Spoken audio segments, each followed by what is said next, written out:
ഇന്ന് വലിയൊരു ബോക്സും കൊണ്ടാണ് കേട്ടോ കിച്ചണിക്ക് വന്നിട്ടുള്ളത്. ഇത് ദ ഇൻഡസ് വാലി എന്ന് പറഞ്ഞിട്ടുള്ള ഓൺലൈൻ സൈറ്റിൽ നിന്ന് നമുക്ക് അയച്ചു തന്ന പ്രഷർ കുക്കറാണ്. സ്റ്റെയിൻലെസ് സ്റ്റീലിന്റെ 5 ലിറ്ററിന്റെ പ്രഷർ കുക്കറാണ് കേട്ടോ.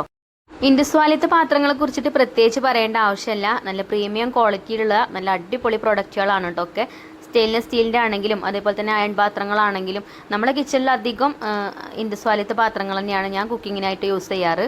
അപ്പോൾ ഈ ഒരു കുക്കർ എനിക്ക് ഒരുപാട് ഇഷ്ടമായിട്ടോ. അപ്പോൾ ഇതിൽ ഞാൻ നല്ല അടിപൊളിയൊരു ചിക്കൻ റൈസിൻ്റെ റെസിപ്പി കാണിക്കുന്നുണ്ട്. അല്ലെങ്കിൽ കുക്കർ ബിരിയാണി എന്ന് വേണമെങ്കിൽ പറയാം. ബിരിയാണി മന്തിയൊക്കെ കുക്കറിൽ ഉണ്ടാക്കുമ്പോൾ ഒരു പ്രത്യേക ടേസ്റ്റാണ്. അപ്പോൾ ചെറിയൊരു ഫാമിലിയൊക്കെ ആണെങ്കിൽ ഇതേപോലെ 5 ലിറ്ററിൻ്റെ കുക്കറിൽ നമുക്ക് 1 കിലോ ബിരിയാണി അതേപോലെ 1 കിലോ മന്തിയൊക്കെ ഉണ്ടാക്കാൻ പറ്റും. അപ്പോൾ ഞാനിത് കുക്കറൊക്കെ നല്ലോണം വാഷ് ചെയ്തെടുത്ത് അടുപ്പത്ത് വെച്ചിട്ടുണ്ട്. അതിലേക്ക് കുറച്ച് വെളിച്ചെണ്ണ ഒഴിച്ചു കൊടുത്തു. പിന്നെ ഒരു 3 സവാള അതിലിട്ടിട്ടൊന്ന് വഴറ്റിയെടുക്കുന്നുണ്ട്. വെളിച്ചെണ്ണ സൺഫ്ലവർ ഓയിലോ നിങ്ങൾ യൂസ് ചെയ്യുന്ന ഓയിൽ എടുക്കുക കേട്ടോ. പിന്നെ കുറച്ച് കറിവേപ്പിൻ്റെ ഇല ഇട്ട് കൊടുത്തു, നല്ലോണം വഴറ്റി കൊടുത്തിട്ടുണ്ട്. അതേപോലെ ഇഞ്ചി വെളുത്തുള്ളി പച്ചമുളക് ചതച്ചതും കൂടെ ചേർത്തിട്ടുണ്ട്. പിന്നെ ഒരു 3 തക്കാളി കട്ട് ചെയ്തതും ഇട്ട് ഒന്ന് വഴറ്റിയെടുക്കുന്നുണ്ട്. തക്കാളിൻ്റെ കൂടെ പച്ചമുളക് കൊടുത്തിട്ടുണ്ട് കേട്ടോ. 3 പച്ചമുളക് കൊടുത്തിട്ടുണ്ട്. അപ്പോൾ സവാള അത്യാവശ്യം വഴന്ന് വന്നതിന് ശേഷമാണ് കേട്ടോ തക്കാളിയൊക്കെ ഞാൻ ചേർത്ത് കൊടുത്തത്.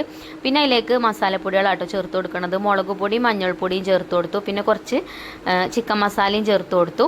ഇനി നമുക്ക് ബിരിയാണി മസാല ചേർത്ത് കൊടുക്കാം. ഗരം മസാല ബിരിയാണി മസാല ചേർക്കാം കേട്ടോ. ഞാൻ ഇവിടെ ബിരിയാണി മസാല കേട്ടോ ചേർത്ത് കൊടുത്തിട്ടുള്ളത്. ബിരിയാണി മസാല നമ്മൾ വീട്ടിൽ തന്നെ പൊടിച്ചെടുത്തതാണ്. അതുകൊണ്ട് കുറച്ച് ചേർത്താൽ മതി. എന്നാൽ തന്നെ നല്ല സ്മെല്ലും നല്ല ഫ്ലേവറും ഒക്കെ ഉണ്ടാവും. പിന്നെ ഒരു അരമുറി ചെറുനാരങ്ങൻ്റെ നീരും അതേപോലെ തന്നെ കുറച്ച് തൈരും ചേർത്ത് കൊടുത്തിട്ടുണ്ട്. തൈര് പുളിക്കനുസരിച്ച് ചേർക്കുക. പിന്നെ കുറച്ച് ചിക്കൻ ഞാൻ മുളക് പൊടി മഞ്ഞൾപ്പൊടി ഉപ്പൊക്കെ ഇട്ടാണ്ട് ഒന്ന് മസാല തേച്ച് വെച്ചിട്ടുണ്ടേനും അത് അതിലേക്ക് ഇട്ടിട്ട് മിക്സ് ചെയ്തെടുത്തു. പിന്നെ മല്ലിയിലയും പുതിനയിലയും ഇട്ട് കൊടുത്തു. എന്നിട്ട് നല്ലപോലെ ഒന്ന് മിക്സ് ചെയ്തെടുത്തു കേട്ടോ. പിന്നെ ഇതിലേക്ക് ഞാൻ 1 കപ്പ് വെള്ളം കൂടെ ഒഴിച്ചിട്ടുണ്ടായിരുന്നു. ആ വെള്ളം ഒഴിച്ചത് വീഡിയോയിൽ കണ്ടിട്ടില്ല.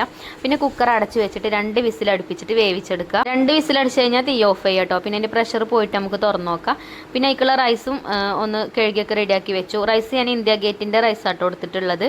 3 കപ്പ് റൈസാണ് എടുത്തിട്ടുള്ളത്. അങ്ങനെ കുക്കർ 2 വിസിലടിച്ച് ഓഫ് ചെയ്ത് പ്രഷറൊക്കെ പോയിട്ട് തുറന്നു നോക്കിയപ്പോൾ ചിക്കനൊക്കെ നല്ല അടിപൊളിയായിട്ട് വെന്ത് വന്നിട്ടുണ്ട്. പിന്നെ കുക്കർ വീണ്ടും അടുപ്പത്ത് വെച്ച് അതിലേക്ക് തിളച്ച വെള്ളം ഒഴിച്ചു കൊടുത്തിട്ടുണ്ട്. അപ്പോൾ 1 കപ്പ് അരിക്ക് 1.5 കപ്പ് വെള്ളം എന്നുള്ള രീതിയിലാട്ടോ വെള്ളം ഒഴിച്ചു കൊടുത്തത്. പിന്നെ RKGൻ്റെ നെയ്യ് ഇട്ട് കൊടുത്തു. അതേപോലെ തന്നെ മല്ലിയിലയും പുതിനയിലയും കട്ട് ചെയ്തതൊക്കെ ചേർത്ത് കൊടുത്തു. ഉപ്പ് നോക്കി ഉപ്പ് കുറവുണ്ടെങ്കിൽ കുറച്ച് ഉപ്പൊക്കെ ഇട്ട് കൊടുത്തു. ഒറ്റ വിസിൽ അടുപ്പിച്ചിട്ട് അങ്ങനെ വേവിച്ചെടുത്തു. ആഹാ എന്താ സ്മെല്ലെന്ന് അറിയോ. അപ്പോൾ നമ്മൾ കുക്കർ ബിരിയാണി ഇവിടെ സെറ്റ് ആയിട്ടുണ്ട് കേട്ടോ.